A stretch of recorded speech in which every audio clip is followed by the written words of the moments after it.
오늘은 로마서 8장 28절부터 30절까지의 말씀을 함께 묵상해 보도록 하겠습니다.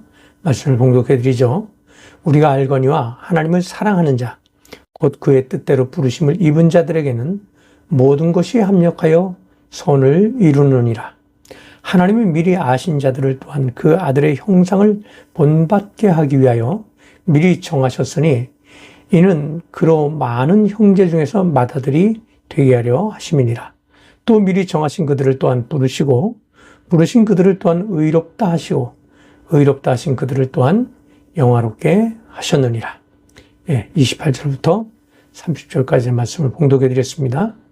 합력하여 선을 이룬다는 말은 결국 성도들의 생애가 하나님의 선하신 뜻대로 결실을 하게 될 것이라는 것을 의미하는 말이기도 합니다. 그러나 거기에는 선행 조건이 있습니다. 그것은 먼저 하나님을 사랑해야 한다는 것이고, 또 하나는 부르심을 입은 자들이 합력해야 한다는 것입니다. 어떤 이들은 선한 결실을 위해서 아무것도 하지 않아도 되는 것이 아닌가 이렇게 말하기도 합니다. 그러나 그것은 매우 위험한 발상입니다. 우리는 이미 주어진 재능과 소명을 받았음에도 불구하고 그것을 꽁꽁 싸매어서 아무것도 행하지 않는 사람들이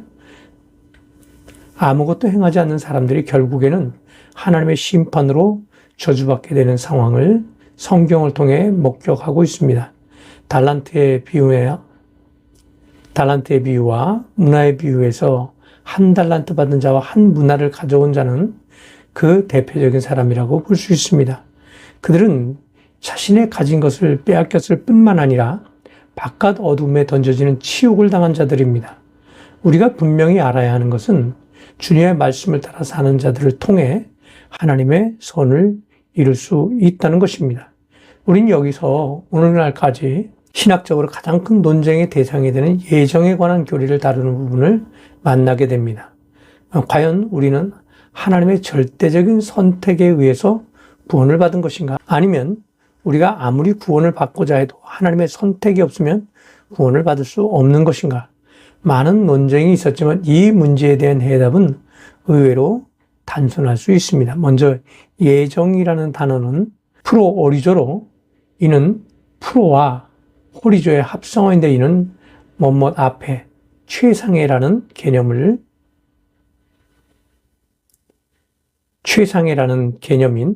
이전에라는 의미를 가진 전치사와 표시하다, 경계를 짓다, 정의하다, 제한하다, 임명하다라는 의미를 가진 단어의 합성어입니다.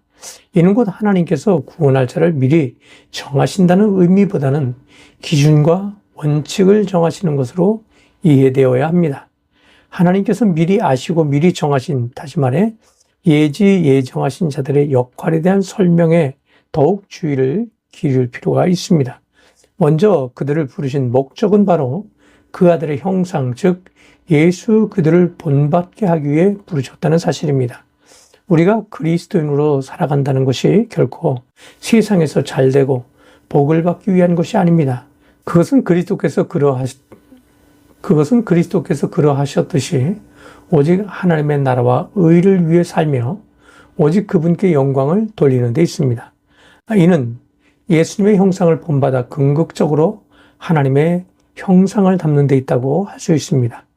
하나님은 미리 정하신 자들에 대해서 부르셨다고 말씀합니다. 이미 앞서 설명한 바와 같이 그들이 하나님께서 특별히 구분한 자들인지 아니면 구원의 계획을 미리 정하시고 그 계획 안에 들어올 모든 자들에 대해서 부르신 것인지에 대해서 약간의 논쟁이 있겠지만 중요한 사실은 여전히 주님은 부르시고 계시며 그들을 의롭다 하시고 또한 영화롭게 하셨다는 것입니다. 우리는 여기서 하나님의 구원의 목적을 볼 수 있습니다. 그것은 단순히 믿는 자들을 천국으로 안내하는 것에 있다고 할 수 없습니다.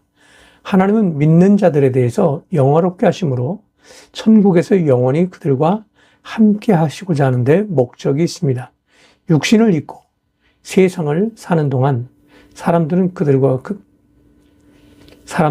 형통하고 풍성한 생애를 살기를 꿈꾸며 장차 천국에도 입성하게 되면 좋겠다고 생각할 것입니다.